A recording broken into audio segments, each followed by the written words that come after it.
Bienvenido a un episodio especial de Existen Verdades Absolutas. El día de hoy les tengo una gran sorpresa. Llevamos ya mucho tiempo platicando acerca de uno de los conflictos más fuertes que tenemos hoy en día, que es el conflicto árabe-israelí. Ya desde el 2023 llevamos en conflicto Israel y la Franja de Gaza, etc. Y el día de hoy tenemos el gusto de contar con uno de los mayores referentes sobre el conflicto árabe-israelí. Se llama Gabriel Ventasgal. Gabriel Ventasgal es director y cofundador en Israel del programa de Public Diplomacy, Hatzad Hashani, que se dedica a tener puentes entre Israel y el mundo de habla hispano-portuguesa. En el marco del proyecto de diplomacia pública, estableció los contenidos educativos desarrollando varias páginas de internet y contenidos variados. Se formó en ciencias políticas, relaciones internacionales por la Universidad Hebrea de Jerusalén. Además, es uno de los referentes más importantes sobre temas de terrorismo islámico en habla hispana. Y finalmente, durante más de una década y media, fue productor de noticias para cadenas de televisión europeas en el Medio Oriente y fundó una agencia de noticias. Sirvió como analista en diversos medios de comunicación.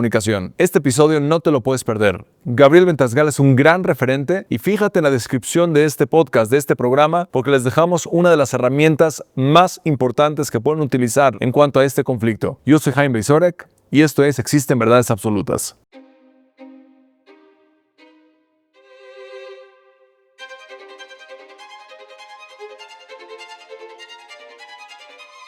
Bienvenido, Gabriel. Muchísimas gracias. El día de hoy tenemos un enorme gusto de contar con un personaje sumamente importante, un escritor y uno de los analistas, para mi gusto, más importantes del conflicto en el Medio Oriente. Y bueno, bienvenido, Gabriel. Gracias por entrar a este podcast de Existen Verdades Absolutas. Un placer, Jaime. Gracias por la invitación. Gabriel, me gustaría comenzar con algo que a muchos de nosotros, estaba platicando con el doctor, un amigo creo que tenemos en común, Francisco Gil White, y él me dijo, mucha gente no tiene claro cuándo es el momento que comenzó todo este conflicto, todo este caos en el Medio Oriente. Porque a cada rato uno escucha en las noticias, no, el problema es el 67, el problema es la guerra del 2005, el problema es que ahora Israel está bombardeando a gente inocente. ¿Cuándo realmente, qué tanto atrás podemos irnos para entender y decir, este es el momento en el cual todo este conflicto en el Medio Oriente se desató? Muy bien, hay varias teorías. La que en general personas que se formaron en el mundo materialista, vamos a llamarlo así generalmente de izquierdas, son personas que creen que los conflictos son por cosas materiales, por ocupación, por territorios, por agua, por petróleo. Así nos educan en muchas academias de América Latina y así también piensan algunos judíos, cada vez menos. Em, Y ellos consideran que la ocupación del año 67, el dominio de Israel de las tierras de Judea y Samaria, son el origen real del conflicto. Algunos van allá más lejos y dicen que la creación del Estado de Israel, que fue la manifestación territorial de una independencia, ese fue el origen del conflicto. Lo cierto es que esa teoría cae muy fácil, porque antes de esas conquistas también había conflicto. Y además, incluso cuando Israel cedió territorios, el conflicto continuó. Es la teoría más fácil de argumentar, o sea, es la teoría que en general mucha gente que no conoce el conflicto tiende hacia ella. Yo creo que no es una teoría fuerte y hoy en día se va reduciendo. Más que nada, después del 7 de octubre hay que ser muy valiente para argumentar que el conflicto es por tierras. Alguno que otro, no especialistas en el Medio Oriente y no especialistas en Islam van a argumentar algo así. En general son gente que no viene del estudio del Medio Oriente, sino que llegó al Medio Oriente desde otros ámbitos. Algunos pueden decir que el conflicto es existencial. Yo creo que la razón sí es existencial, pero tiene una base religiosa. Y la base religiosa viene no porque en el judaísmo consideremos que las tierras son lo más importante, porque en el judaísmo clásico la vida es lo más importante. La vida, y una persona puede ceder su vida si te obligan a creer en otros dioses, si te obligan a tener relaciones sexuales con tus hijos, si te obligan a asesinar a otra persona. O sea que en el judaísmo clásico la tierra es menos importante que la vida. Por tanto, para el judío en general el conflicto no es territorial. Es un conflicto que se podría solucionar concediendo y haciendo renunciamientos territoriales. Para el lado palestino, es un conflicto religioso. La forma que hablan es religiosa. Los argumentos que esgrimen son religiosos, argumentos que muchas veces nosotros no sabemos escuchar o no queremos escuchar.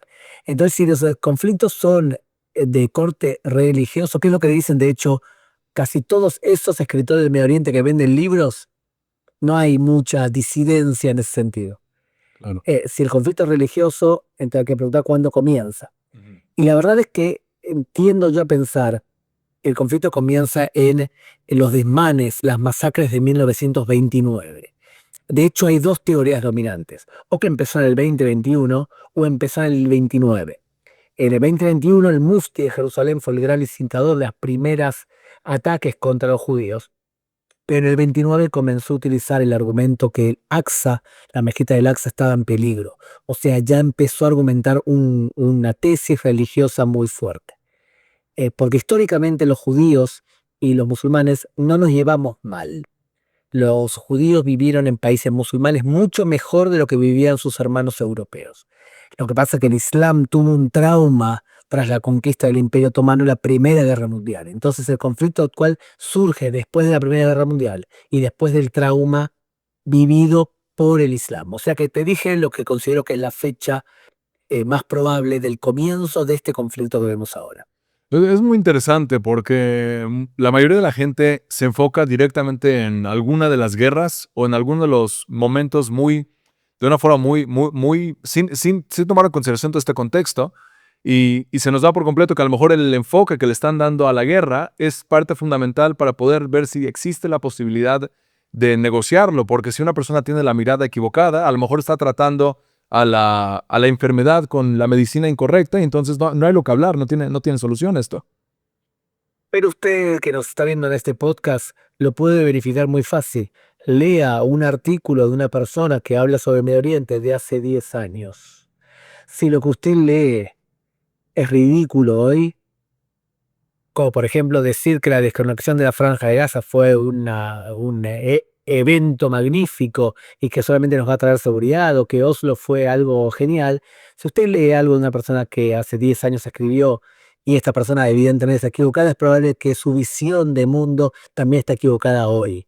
Te voy a dar un ejemplo puntual. Entre los líderes sionistas, el que tenía una visión más exacta de la naturaleza del conflicto era Zev Jabotinsky, muy superior a Borojov, que pensaba que los conflictos son conflictos sociales, en donde si nosotros creamos una clase proletaria, no va a haber conflictos nacionales. Y otros líderes que ni siquiera se enteraron que había un pueblo árabe viviendo en esta región, a pesar que Jabotinsky no tenía una formación religiosa, textos como la muralla de hierro, la ética de la muralla de hierro, destrozan las tesis de los que compiten.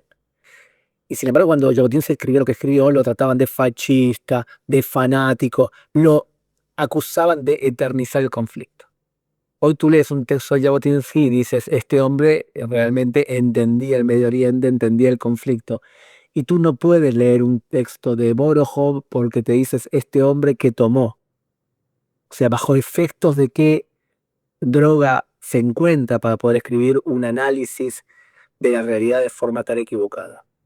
Eso me lleva un poquito a pensar sobre, por ejemplo, los tratados de Oslo en el 93 y 95, porque me hace mucho ruido que de los líderes más importantes, o como le llaman el famoso establishment, como que tiene una leída para mi gusto, y me gustaría entender si a lo mejor yo estoy equivocado o si realmente estoy en lo correcto. Parece ser que los líderes tienen una mirada completamente fantasiosa, a veces hasta infantil del conflicto, y uno se queda con un cinismo muy elevado, porque si los líderes y el establishment no tienen la habilidad de ver algo tan obvio, entonces, ¿cuál es el futuro? Si están dispuestos a negociar o con entes terroristas, o con agencias terroristas, o con criminales nadie quisiera a esta gente ni cerca de un país cerca de diferencia. Entonces, ¿qué nos dice esto de la leída de los expertos y de los gobiernos? Y inclusive un personaje que por un lado tengo admiración, pero por el otro lado no comprendo cómo Shimon Peres vio tanto en la visión de los tratados de Oslo, cuando leyéndolo desde hoy, era obvio que no iba a funcionar. A ver, me llevas a dos tipos de respuesta. La primera es que hay un fenómeno conocido como West Planning, y es intentar entender el Medio Oriente no de forma religiosa tribal y según parámetros del Medio Oriente, sino traducir el Medio Oriente a un idioma que nos viene cómodo en nuestra cultura occidental. Y ese West Planning hace que algunos de nuestros líderes piensen que nosotros tenemos negocios con Suiza y con Austria, cuando en el Medio Oriente se habla otro idioma. Te doy un ejemplo.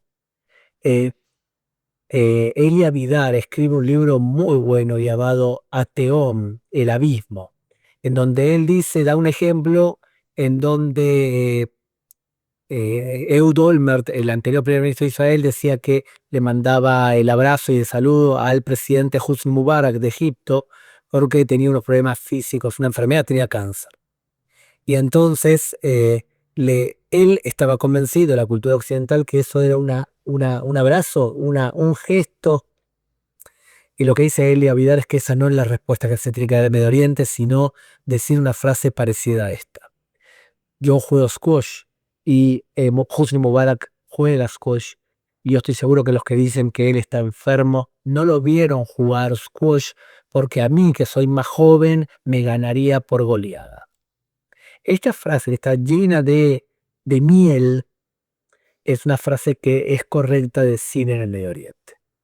Pero Ehud Olmert pensaba como occidental y Shimon Peres es la expresión máxima del pensamiento occidental. Uno lee el libro El Nuevo Medio Oriente y se pregunta realmente si Shimon Peres, con todo lo visionario que fue, no pensaba que nosotros estábamos viviendo la Unión Europea cuando escribió eso. Eso por un lado. Ujú. Y por otro lado, Israel fue formada por lo que llamamos habitualmente Ahusalim. Es un concepto escrito en los años 80. Y Ahusalim son las iniciales en hebreo de Ashkenazi, o sea, judíos de Europa, Hiloni, laicos, de ciudades y de izquierdas. Eso fue lo que formó el Estado de Israel. Pero con el paso de los años, y más en la actualidad, la sociedad israelí cada vez es más mixta, en donde se respeta mucho la cultura sfaradí, por ejemplo. La sociedad israelí es más religiosa y la sociedad israelí es bastante más de derecha. Entonces, la posibilidad, y más después del 7 de octubre, que la izquierda laica gane una elección, creo yo que son mínimas. Te lo digo más, vas a ir por Jerusalén y ves una ambulancia circulando con las sirenas encendidas, y si adentro hay un anciano que está sufriendo un ACV, el Partido Laborista está a punto de perder un voto. Y si adentro de la ambulancia hay una mujer embarazada, el Likud está a punto de ganar un voto. Lo que Impresionante. estás viendo en Israel es un paso de las élites antiguas que se resisten a cederle poder a las élites nuevas. Eso lo ves en la reforma judicial y en otros aspectos también. Entonces, estas élites fueron las que creo yo se equivocaron. Ojo, Netanyahu es parte de esa élite también, aunque sabe adaptarse muy bien a la otra Israel. Creo que estas élites fueron las que se equivocaron profundamente, tanto en Oslo como la desconexión y por supuesto el 7 de octubre. Qué interesante, Gabriel. Me pones ahí dos temas que me gustaría profundizar en ellos, pero no sin antes hacerte una pregunta que puede ser percibida como una pregunta difícil. Eh, Me gustaría tomar justamente a Benjamín Netanyahu, entender un poquito este personaje tan polémico. ¿Qué tal va su aceptación, su popularidad en Israel? Poder profundizar un poquito en eso y también la reforma judicial y a lo mejor hay alguna relación con él. Pero no sin antes preguntarte, mencionabas que uno de los motivos que estamos leyendo mal el conflicto es porque desde una perspectiva materialista lo estamos viendo como solamente un conflicto territorial y a lo mejor también con una mirada occidental, influenciada por el occidente. Y a lo mejor gran parte de esto se tiene que leer con una mirada religiosa. Mi pregunta es, y esto es algo que me preguntan muchas veces en la universidad, yo doy clases en diversas universidades en México, y me preguntan si hay algo intrínseco del Islam, porque tengo entendido que tú te formaste mucho en la religión del Islam, si hay algo del Islam mismo que promueve este tipo de actitudes, este tipo de de violencia por cierto tipo de grupos, o si es algo completamente externo y lo podemos interpretar como cualquier otro tipo de acto terrorista. A ver, hay dos tipos de escuelas cuando uno estudia Islam. En general, los que son muy seguidos, muy leídos, no vienen del mundo universalista, o sea, de la izquierda. Tú no vas a encontrar tíos de renombre mundial en temas de Islam que vengan de la izquierda. En general vienen del mundo conservador, porque una persona que le importa la religión, en general le importa la religión también de otros. Claro. Entonces, pero dentro de la escuela, dentro del mundo conservador, tienes dos escuelas. Una escuela que dice que el Islam es radical porque su esencia es radical. Y otros que dicen que no tiene por qué ser radical y se ha radicalizado después de la Primera Guerra Mundial. O sea, esas son las dos escuelas. Por ejemplo, en una escuela está Mordejai Keidar, está Robert Spencer, y en la escuela más, digamos, la llamar moderada, está Daniel Pipes, está, por ejemplo, eh, Bernard Lewis, una evidencia en tema de Islam. Yo sinceramente pertenezco más a la escuela de Bernard Lewis. Creo que el Islam se ha radicalizado por fenómenos internos que lo puedo explicar. Eh, y, y sí creo que el Islam se puede moderar. Pero te digo la verdad, cuando veo eventos como el 7 de octubre, cuando veo eventos como lo que hizo ISIS o los atentados en Europa, me entra la duda. Porque a diferencia del judaísmo, que la base religiosa y nuestras leyes no están escritas en la Biblia. En la Biblia tenemos muy pocas referencias legales directas. El judaísmo está sustentado en una visión farisea del mundo, que dice que en el monte Sinai Dios nos dio la ley oral y la ley escrita. Y la ley escrita, la ley oral, es la capacidad que tiene el ser humano de poder entender, discutir las leyes. Esas discusiones acumuladas las codificamos en libros. La Mishnah, la Gemara, el Talmud y miles de libros que hoy seguimos leyendo que son ley oral acumulada. Y una persona que es ortodoxa, ¿qué es lo que dice? Vamos a respetar la tradición de la halajá acumulada durante 2000 años. Entonces el judaísmo se basa en el principio de Sheilot de Chubot, preguntas y respuestas. Yo te hago una pregunta, por ejemplo, ¿cómo se debe rezar? Entonces los rabinos se reúnen, discuten y emiten una sentencia que a veces tiene consenso y otras tiene menos consenso. Claro. Y generalmente se termina en debates, porque rara vez queda en una sola opinión. Claro, tal cual. Entonces tú puedes argumentar en base a la visión minoritaria de una discusión del siglo VI y puedes irte a una discusión de Sura y Pumedita en Babilonia y también es una base argumentativa. El Islam, la base, el cristianismo tiene algo parecido, pero es a través de concilios. En el Islam, desde el punto de vista teológico, la principal fuente de ley es lo que dijo Mahoma y lo que hizo Mahoma. Que sería el Corán y los sunas, ¿no? Y los hadices. Claro, los hadices o hadith son libros que son acumulaciones de historias en donde se explica cómo esa tradición llegó a nuestros días y se habla del matan. Y el matan es el mensaje. O sea, tenemos una parte que te explica cuál legítimo es, que es el Islam, y después otro que es el matan. Entonces, si por ejemplo Aisha, la esposa de Mahoma, dice que Mahoma se ponía los botones de la camisa de arriba para abajo, entonces un buen musulmán se va a atar de esa forma la camisa. ¿Por qué violaron a mujeres el 7 de octubre? Porque los soldados de Mahoma violaron a mujeres también. ¿Y por qué mienten en los números de muertos? Porque mentir para favorecer al Islam es permisible dentro de la teología. Entonces, hay que entender cómo piensan de la forma que piensan. Entonces yo no creo, es una frase muy bonita decir que las tres religiones son hermanas. Es muy bonita y nada más que bonita, es políticamente correcta, pero no es verdad. O sea, la base religiosa en el Islam es diferente. Lo que pasa es que el Islam durante muchas generaciones no fue radical. El Islam durante el siglo XII-XIII era mucho más evolucionado que la cultura occidental de ese momento. Y se sentía muy seguro de sí mismo. Lo que pasa es que se encalló en el gobierno abbásida, al final del gobierno abbásida, y de esa forma lo que hizo fue no innovar. Y mientras que eso ocurría, la cultura occidental desarrolló la industria, la clase media, la Revolución Francesa, la Revolución Cultural, y superaron tecnológicamente al Islam, y en la Primera Guerra Mundial lo conquistaron. Eso produjo un trauma dentro del Islam, que la pregunta fue, ¿por qué nos conquistaron si nosotros nos consideramos la ley superior, la ley ultimativa? Y la respuesta que se dieron es parte del Islam.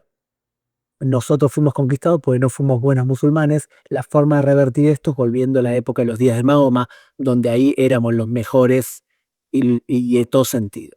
Es por eso que los hermanos musulmanes, Hamas, Al-Qaeda, ISIS, quieren regresar a los patrones de conducta del siglo VII. Para eso, ellos que viven en la Edad Media se apoyan en los postmodernistas para destruir la concepción moderna. Claro. O sea, los aliados son la extrema izquierda o la izquierda en algunos casos, que son en algunos casos postmodernistas, que son aliados de los premodernistas, en contra de los valores occidentales de la modernidad. Entonces, en resumen, para poder entender el Medio Oriente, creo yo, tenés que ser especialista o que te guste mucho las religiones, los clanes, los conflictos internos entre tribus en el Medio Oriente. Si cuando me querés explicar un fenómeno ligado al Medio Oriente, terminás hablando de la ocupación y de la corrupción y demás, estás haciendo West Planning probablemente, y es traducir el idioma al idioma que te viene cómodo a ti o que te formaste ideológicamente así, y en general ese tipo de visiones se demuestran a la corta o a la larga que no son muy exitosas.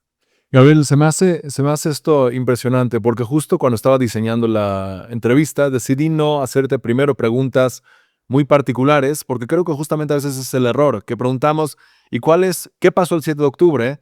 Pero aunque haya una buena respuesta, si no tienes el contexto general, no sirve de mucho, creo yo, y entender un poquito los conflictos desde su raíz, las religiones desde su raíz, es la base, creo, de todo lo que viene.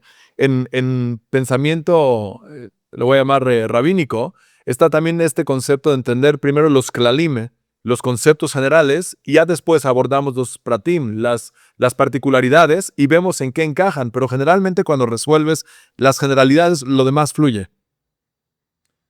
Mira, yo decidí hace unos años que cada década de mi vida estudio una carrera diferente. Ahora estoy estudiando abogacía, leyes. Y de todo lo que estudio me encanta la parte esa que estás diciendo. Y tengo un amigo en Costa Rica que me dice, tienes que dejarte de hacer el bobo y estudiar cosas irrelevantes y tienes que empezar a estudiar Talmud. Me dice, ve a las raíces de nuestra esencia porque todo lo demás son comentarios de lo que ya se habló. Así es. A medida que van pasando los años, creo que tiene razón. Qué interesante, Gabriel. Quiero hacer una pregunta antes de ahora sí irnos a algo más particular, pero creo que es interesante ver cómo en estos conflictos muchas veces se utiliza justamente la religión. O sea, el famoso charter de Hamas no utiliza nada más una expresión, pero utilizan a veces frases religiosas para justificar la matanza, asesinato, cualquier tipo de acción nefasta. Y eso genera también o refuerza la pregunta de si realmente es algo de la ley o si es algo que es radicalizar o interpretar los textos de una forma muy particular. ¿Cómo ves las Cosas. las dos? Las dos cosas. La esencia del radicalismo está en la teología, sin duda. Porque si tú dices que teológicamente el Islam es din al-haq, ley que rige, en cambio el cristianismo y el judaísmo son din al-batil, son leyes anuladas, y esa es tu esencia religiosa, entonces vas a tender a lo radical. Y si vas a decir que todo lo que hizo Mahoma es perfecto porque es masum, nunca se equivoca, vas a tender a la radicalidad.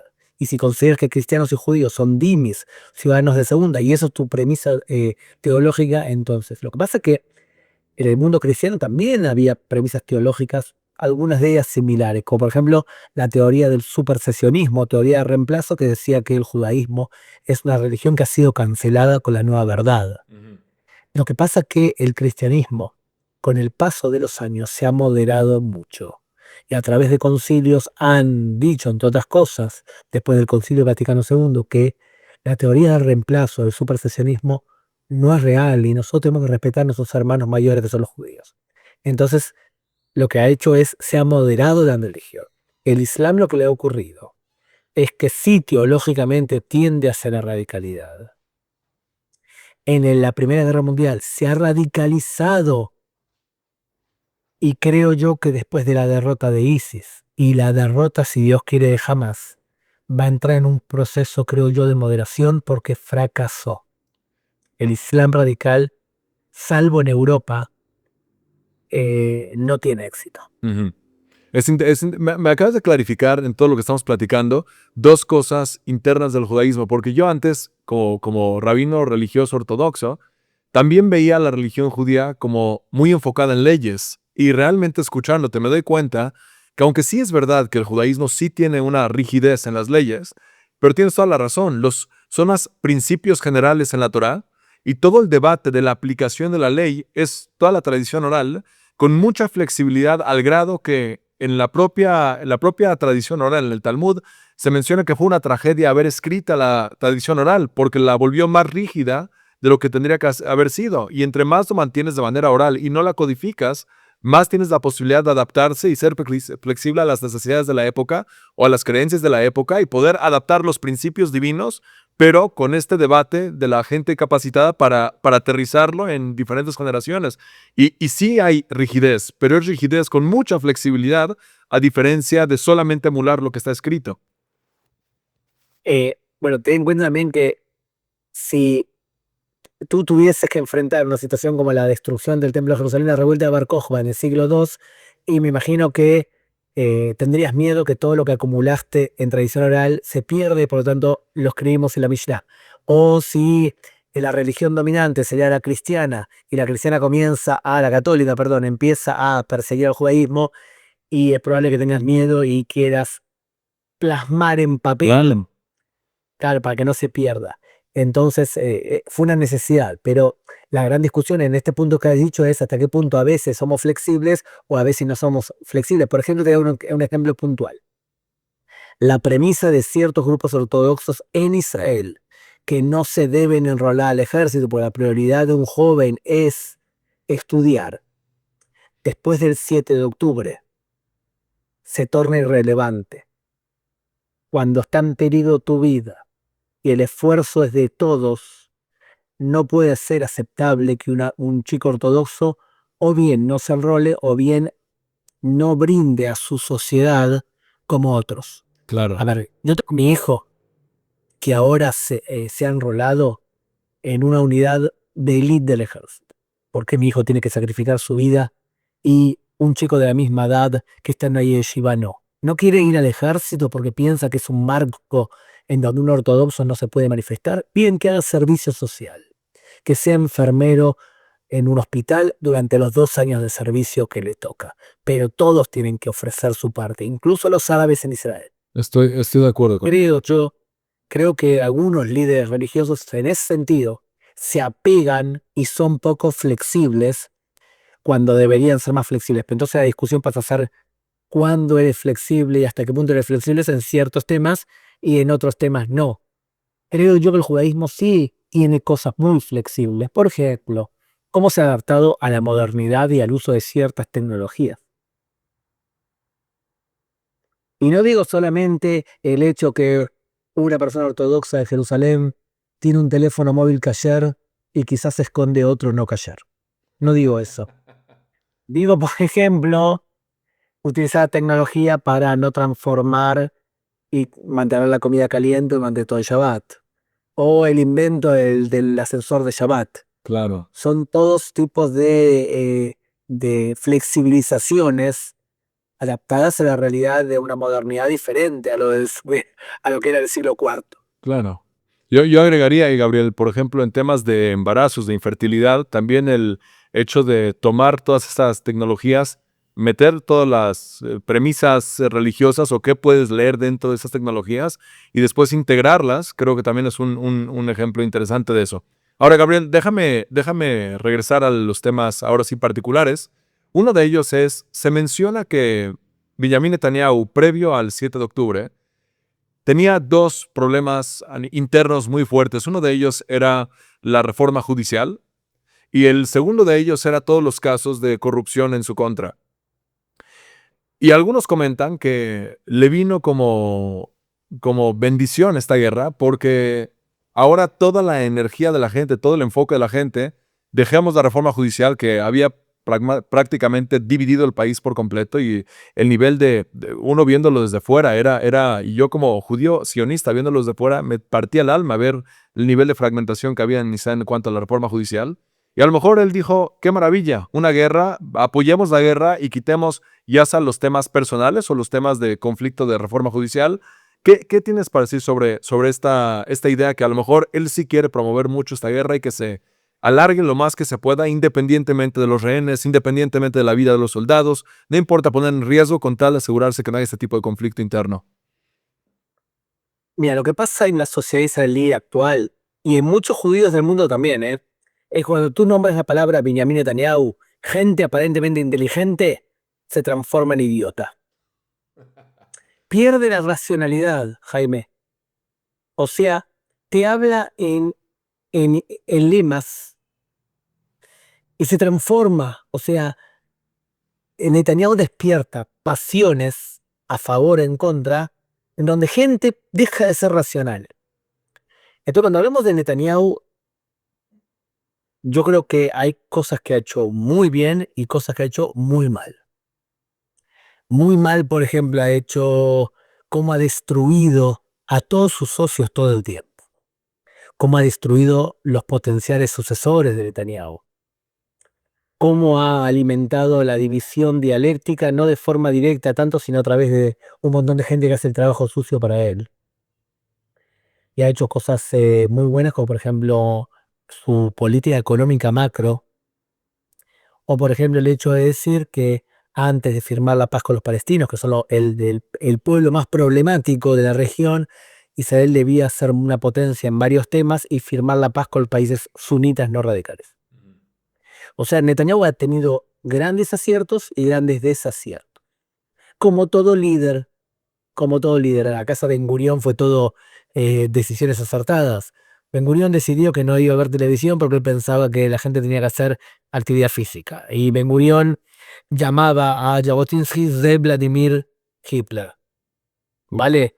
O por ejemplo, Ben Gurión decidió em, que los religiosos no iban a ir al ejército. Y Ben Gurión hoy no podría ser primer ministro. No solamente porque no era especialmente carismático, sino porque su esposa Paula era criptómana. Entonces, la prensa de hoy lo hubiese destruido. Así como te digo esto, tuvo enormes aciertos el hecho que Israel se alineó al mundo occidental, el hecho que Israel accedió a capacidades nucleares. Son muchos malos aciertos de Ben Gurión que los desaciertos. No sé si Netanyahu ha hecho más o menos, es otro tema que habría que detallarlo. Lo que sí te puedo decir es que en el marco de lo que te dije antes, de ese paso de las élites anteriores a las élites nuevas, lo que ha ocurrido son dos cosas. La primera, que la élite vieja descubrió que por la urna no puede derrotar a Netanyahu. No le dan los números. Y creo yo que una de las cosas que ha hecho esa élite vieja fue intentar derrocarlo a través de un proceso judicial. Bajo la esperanza o la idea que él iba a renunciar cuando se presente el caso en su contra. Y este loco, en vez de renunciar, salió a juicio y está en proceso judicial. Y lo que descubrimos en el proceso judicial es que el juicio de Netanyahu es una locura, es una vergüenza. La fiscalía armó un caso que no tiene ni pies ni cabeza. Durante meses, un montón de personas, fíjate que un montón de quizás judíos mexicanos tuitearon: Netanyahu es un corrupto. ¿Hace cuánto que no escuchas que dicen algo parecido? Claro. Si uno sigue el juicio como sigo yo por interés legal, es una locura los juicios. Y un montón de personas que tuitearon todo tipo de barbaridades, deberían pedir perdón, porque el juicio está demostrando que no hay case, no hay carne. Los jueces, que para mí actuaron bastante bien, ya le han dicho a la fiscalía: usted tiene que modificar la carta de acusación porque usted está acusando de corrupción a alguien que no hay pruebas, que es evidente que no hay pruebas. Deberíamos entrar en qué ocurre dentro del juicio de Netanyahu, pero no es el momento. Pero lo que te digo es que el juicio de Netanyahu no tiene pie ni cabeza. Lo que pasa es que por este juicio se provocó varias cosas. Una, que la oposición decidió boicotear a Netanyahu porque estaba en juicio. Por ejemplo, en este grupo de boicoteadores está quizás uno de los líderes más nefastos que ha nacido en Israel, que es Yair Lapid, que es un líder que no tiene mensaje, no te dice, escuchar lo que él dice y abrí un manual de Ikea y dice lo mismo. No digo y otros, Yair Golan y otros líderes mucho más consistentes, Benny Gantz, pero el principal líder de la oposición, que si Dios quiere ahora va a dejar de entrar al Parlamento porque su partido va directo a destruirse, era un hombre que le hizo boicot a Netanyahu por el hecho de hacerle boicot por el tema del juicio. Y cuando las urnas y los números dan de una manera determinada, tú no puedes boicotear a quien tiene mucho más votos, porque él, si tiene los números, va a formar un gobierno con gente de extrema derecha, o los va a hacer depender de los religiosos. Ya no quisiste formar gobierno de Netanyahu, ahora fíjate la alternativa, es mucho peor quizás. Está claro que yo estoy a favor de los gobiernos de unidad nacional. Creo que los gobiernos de unidad nacional, y más en época de guerra, pero para eso necesitas un líder del gobierno y de la oposición que tenga lo que hay que tener para poder oponerse al verdadero opositor al gobierno actual, que es la prensa.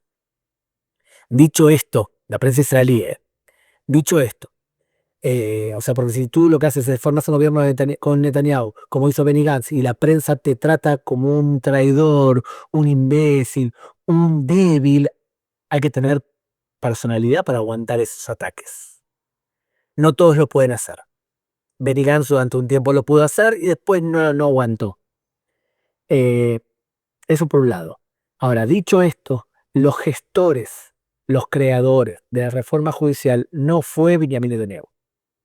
Fueron dos personas, fue Yair y Yariv Levin, el ministro de Justicia, y Simcha Rothman, el que es el jefe de la Comisión de Leyes. Y lo que ocurre con ellos es que están convencidos ideológicamente que Israel, desde el punto de vista legal, perdió el rumbo. Y la verdad es que técnicamente tienen razón. Yo estaba en contra de la reforma judicial al principio, no por la esencia, sino porque no se puede corregir un abuso del poder judicial en 2 minutos. Cuando este abuso ocurre durante 35 años. Tenés que crear consenso, tenés que dialogar, tenés que ir escalonadamente. Y lo que intentó hacer Yariv Levin y Simcha Rothman es modificar este abuso en 5 minutos. Claro. Eso no significa que el punto de vista técnico lo que están haciendo tiene razón. Porque si querés te explico por qué tiene razón, pero son cosas que un abogado, y si usted está escuchando este podcast y usted se formó en abogacía, se da cuenta que hay cosas que hay en Israel que son graves. Por ejemplo, que el juez diga que todo tema es judiciable, incluso temas políticos. Si tú aceptas esta premisa de la doctrina de Aarón Barak, el mítico presidente del Supremo que nos trajo a lo que estamos hoy, entonces politizas a la justicia. Y si tú además dices que no hay principio de legitimidad, o sea, le puedes hacer juicio al Estado incluso si no tienes nada que ver con el tema. Eso provoca que haya un aumento, una multiplicación de los casos, porque cualquier ONG le hace juicio al gobierno por un tema que no tiene nada que ver con ellos o porque se le ocurrió. Y además que los jueces pueden anular leyes básicas o que además el juez puede anular una ley en base a que no es racional según su visión subjetiva. Claro. Todo este tipo de cosas, que son barbaridades que ocurren en Israel desde hace años, se han extremizado hasta el punto que un abogado con formación legal y que no forma parte de esa vieja élite se tiene que cuestionar hasta qué punto eso permite a un abogado ganar un juicio. Uno de los principios en la abogacía es el principio de previsibilidad. Tú tienes que más o menos suponer cómo va a terminar el juicio en base a las leyes. Pero si tú entras a un juicio y no sabes cómo va a terminar porque al juez se le puede ocurrir subjetivamente decir lo que quiere y entonces no hay sistema. Y es lo que ha ocurrido en Israel durante años. Además de todo eso, hay otros problemas técnicos, y es que la ley básica, que es la ley constitucional, se aprueban como si fuese la ley normal, y eso no tiene lógica. Tiene que ser una aprobación de forma constitucional.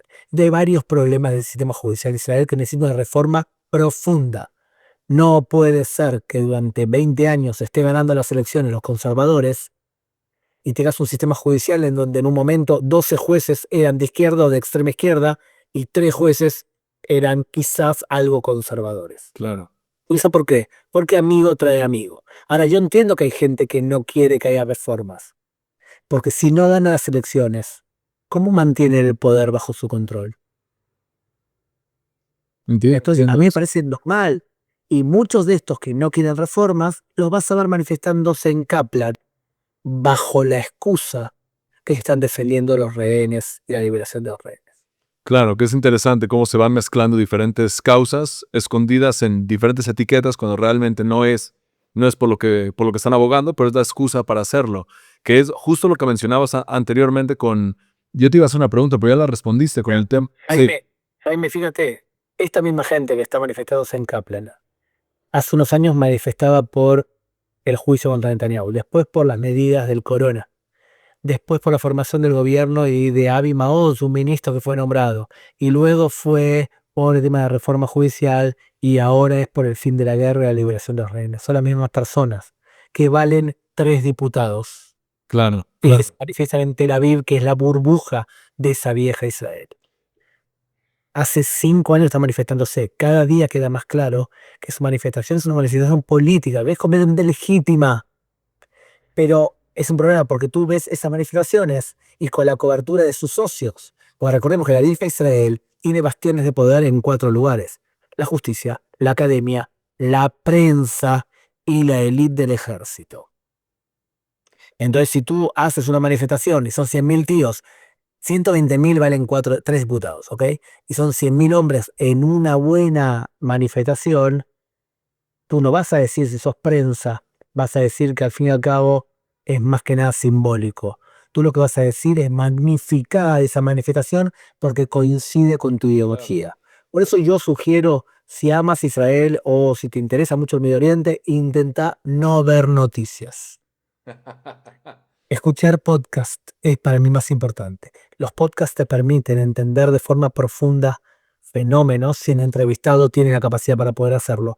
Y las noticias, en cambio, tienen tanto ingeniería mediática que yo he desistido y veo lo básico, ¿no? Eso pasó en las elecciones, creo, no es el tema, pero pasó en las elecciones en Estados Unidos que mucho de las votaciones se eligieron por los podcasts al final, que fue parte de la campaña del presidente Trump, en vez de agarrar los medios convencionales, justamente por este escepticismo de la gente. Pero, Gabriel, te quería comentar que me respondiste a este tema del movimiento woke, que para mi gusto es algo que está dañando mucho a la base occidental, pero les platicaba en la universidad, les decía, sí saben que hay un nuevo conflicto, bueno, gracias a Dios ya hubo un cese al fuego, pero un nuevo conflicto entre India y Pakistán. Y todos me veían con cara ¿de dónde sacaste eso? Nadie sabía de qué pasaba.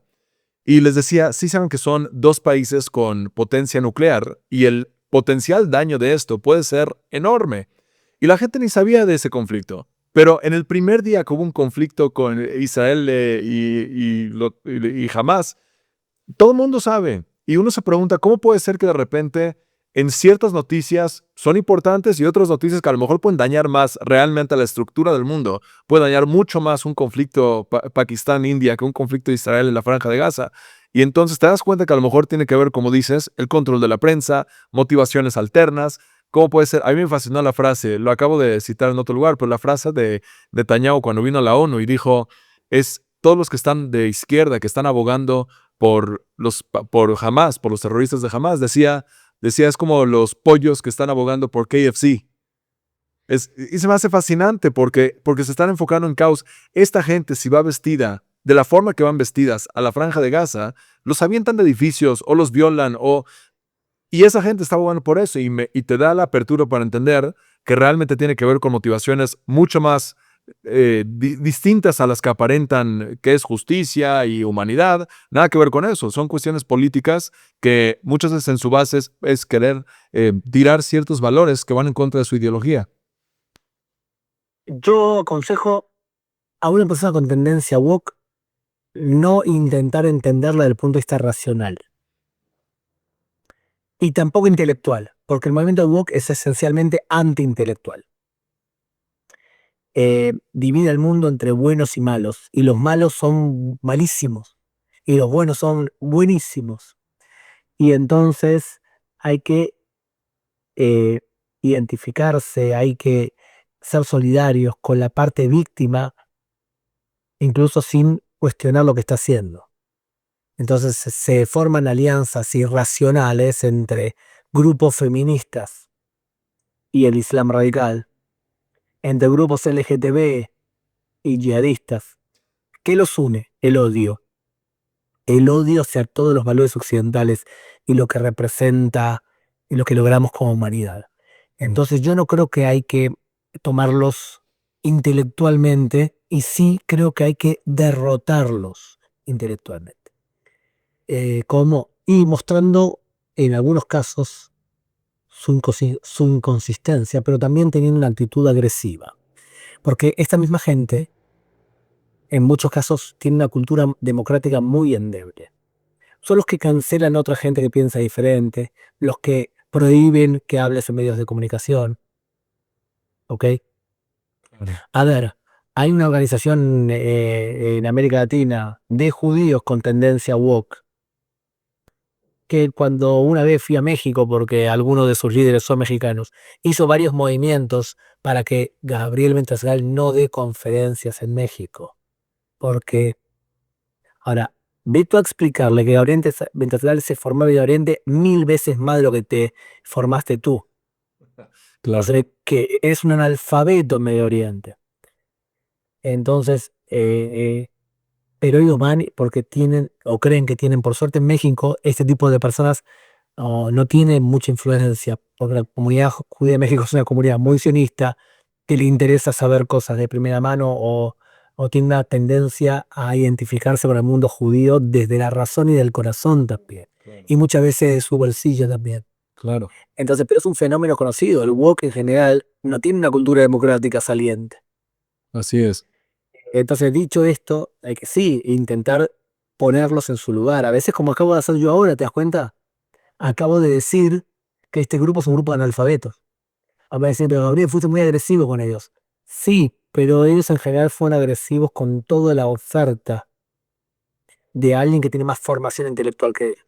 Claro, no puedes utilizar el argumento de tienes que ser pacifista y tranquilo cuando eso es todo, o eso es gran parte de la metodología de ellos, porque la agresión que manejan es elevadísima, pero no vaya a ser que los toques porque hay que tratarlos. No, o sea, si tú manejas este lenguaje, manejo exactamente el mismo lenguaje. Si ellos cambian el lenguaje, entonces es probable que van a encontrar alguien igual de solidario con el que puedan hablar. Ahora bien, este grupo que se basa en la interseccionalidad de dividir el mundo entre buenos y malos, también se basa en el hecho de que toda la cultura occidental les parece negativa y por lo tanto Israel es la manifestación de la modernidad en todo su sentido. Y por último cuentan con 2000 años de experiencia odiando judíos o interesándose en judíos. Porque ¿por qué se interesan tanto de Israel? Porque hace 2000 años que se interesan de lo que hacen los judíos. Y hay otro fenómeno más, y es que ocuparte de los judíos te provoca un upgrade. Un upgrade.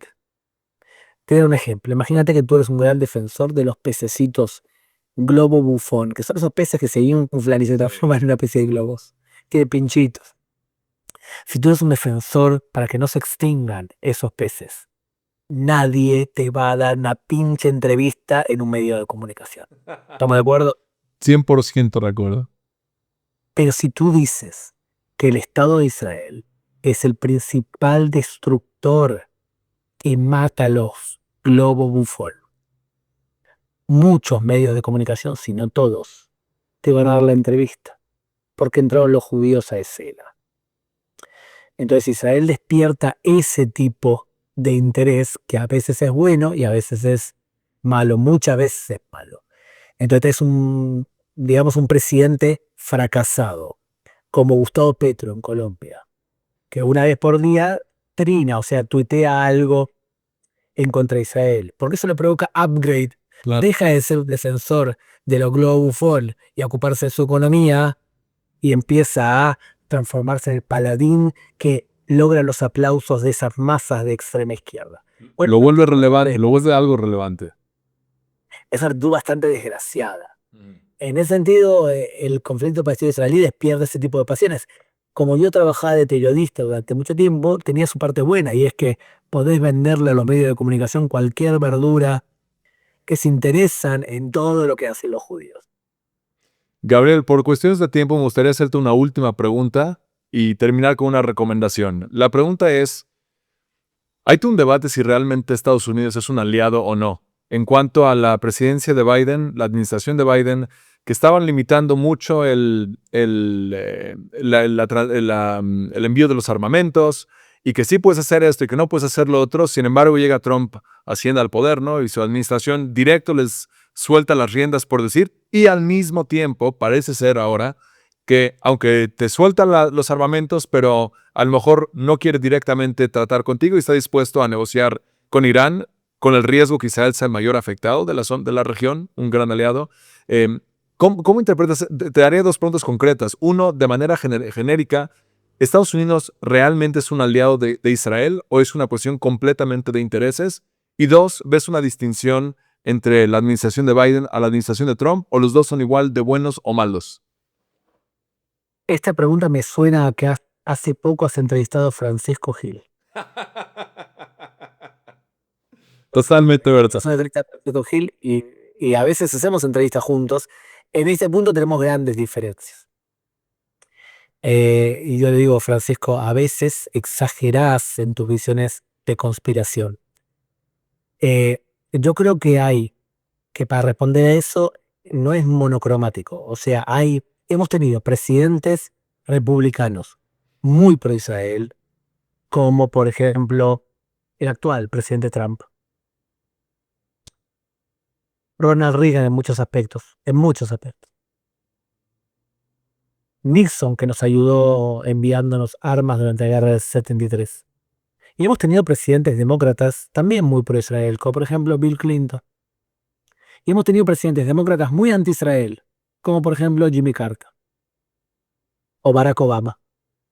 Y hemos tenido presidentes republicanos también muy anti-Israel, como por ejemplo, ¿cómo se llama? Una parte del gobierno de Bush padre.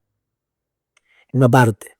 Entonces yo no creo que sea monocromático. Sí creo que hay una confluencia de intereses de Estados Unidos con Israel, pero también hay un sustento ideológico. En la visión madre del mundo protestante es muy parecida en algunas concepciones al Estado judío y la visión del judaísmo también.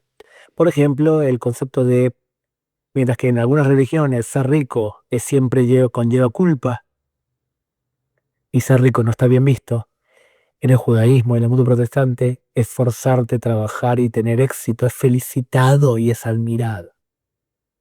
Entonces tenemos una conjunción de valores reales, valores democráticos, valores de defensa de los valores occidentales. Hay una confluencia, pero depende mucho de la época y depende mucho del gobernante. Cuando tenemos una época woke y un presidente demócrata, no es la mejor época para la relación Estados Unidos-Israel. Cuando tenemos una época anti-woke, como empieza a surgir ahora, donde estamos un poco hartos que alguien nos diga y nos cancele y que no podamos contar un chiste. Claro. Entonces, y tenemos un presidente como el actual. Ahora, a tu segunda parte de la pregunta es evidentemente, si nos guiamos por lo que ha hecho Donald Trump de su primera cadencia, no podemos decir que fue anti-israelí, todo lo contrario. Claro. Y si nos guiamos por lo que hizo Joe Biden en su cadencia, ha tenido claroscuros. Nos ha dicho que si entramos a Rafah nos iba a hacer un embargo de armas, y en parte lo hizo. Pero por otro lado, nos dio armas. No hizo lo que debía ser un buen aliado con la Corte Penal Internacional, que era sancionarla y perseguirla por el abuso que hizo a la ley internacional. Que dicho sea de paso, ahora el fiscal Cam está siendo perseguido o acusado porque evidentemente abusó sexualmente de una abogada originaria de Malasia, probablemente por eso intensificó tanto su persecución hacia Israel, porque esperaba que los woke lo abracen y lo consideren. Le dan un pase. Dice Le dan un pase. lo que te dije del pescado globo bufón. Claro. ¿Está bien? Entonces, tuvo actitudes que no son buenas de un amigo real y sincero. Ahora, yo creo que Kamala Harris hubiese sido peor que él. Más como Obama. Entonces, yo no creo que sea cierto que todo lo que está ocurriendo, incluso cuando nos ayudan como nos ayudan, sea una construcción para destruirnos. Ujú. Porque justo Francisco me decía, el doctor Francisco me decía, todas las cosas positivas que ves que Trump está haciendo es para darte a tole con el dedo, para que no los juzgues demasiado, pero realmente no está a favor. Y este es un aliado por completo para destruir también eventualmente la visión judía. Y decía, pero ¿cómo? O sea, hay tantas cosas. Todos esos son detallitos, pero a nivel macro realmente todo va en Pero contra. fíjate una cosa, una vez, cuando tenía 20 y pocos, tenía una duda, que pensé que era una duda especialmente mía, y después me di cuenta que era una duda judía. Y estaba viviendo una época donde estaba muy interesado en hacer buenas acciones a conciencia. Y le pregunté a un amigo rabino, le pregunté, no sé si hago eso, lo estoy haciendo para sentirme bien yo o porque realmente es de buena persona. Y la respuesta de él fue una respuesta clásica y es, lo importante es que lo haces. Claro. Entonces, a ver, puedes darle todas las explicaciones que le quieras dar. Lo importante es que a la hora de la verdad nos han dado armas, nos han dado inteligencia, han reconocido Jerusalén como capital de Israel, han reconocido las alturas de Golán, han hecho un plan que es el Pacto de Abraham que nos ha acercado a muchos países.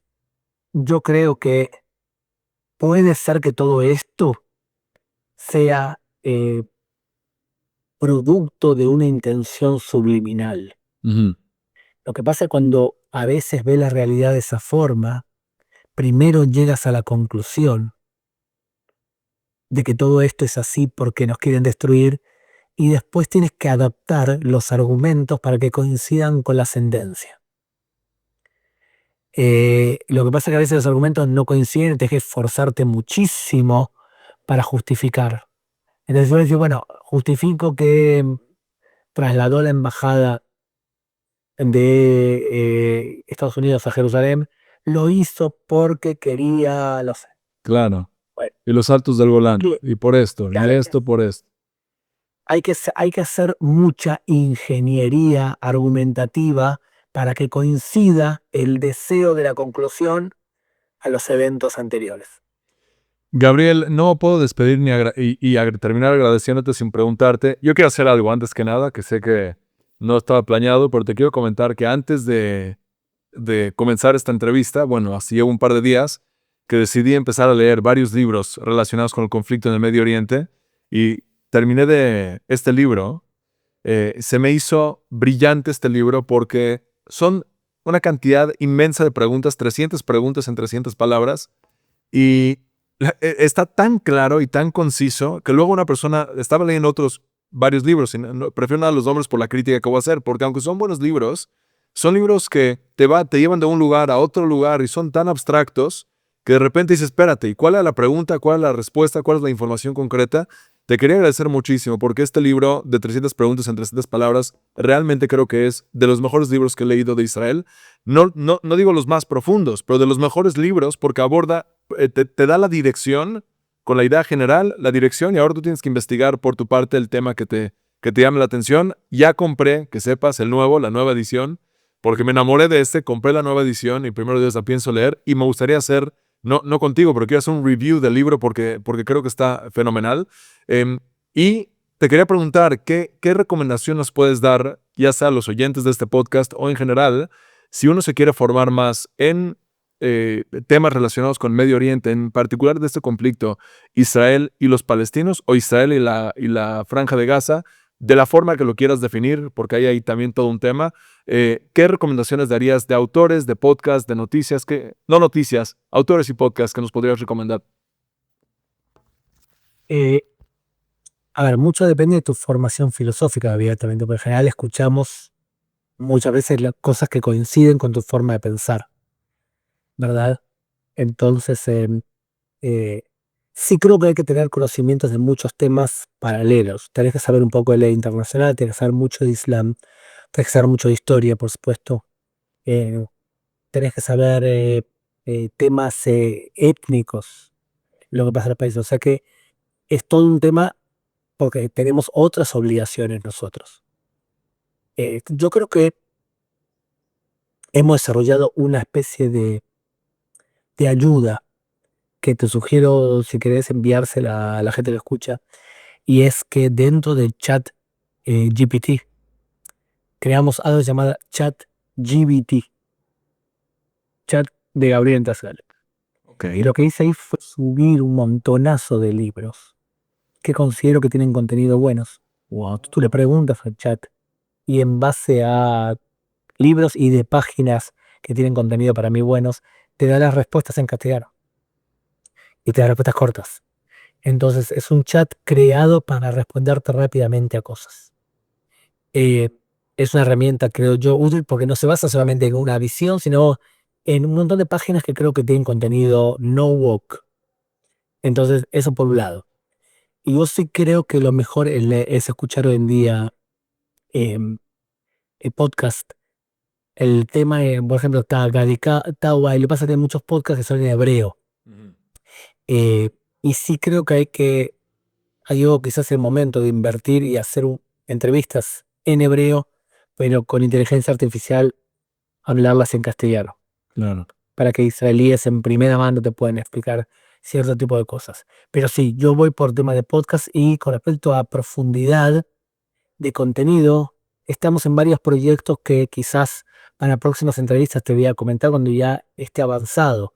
Pero sí creo que llegó el momento de ofrecerle al mundo latino titulados en temas específicos de Medio Oriente con los mayores especialistas en Medio Oriente.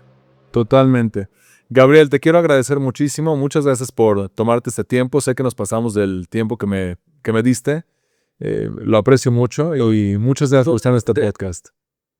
Yo lo disfruté mucho, así que gracias por la verdad de preguntas súper inteligentes y a veces te preguntan, viste, temas relacionados con el día, con la hora. Y hacía tiempo que no hacía una entrevista donde me preguntaba preguntas que al fin y al cabo son macro, porque al fin y al cabo cuando te das información macro en ciertos temas, después la información coincide o no coincide, pero la sabes interpretar con mayor velocidad o te suena de algo que alguien dijo. O sea que si logramos en este podcast que estés de acuerdo no con lo que estoy explicando yo, pero discutir sobre esos vasos en donde metes el contenido, hemos hecho quizás un aporte. Muchísimas gracias, Gabriel, y ojalá tengamos el gusto de poder tener una segunda conversación, si es posible, en un futuro cercano. Muchas gracias, Gabriel. Un placer, querido.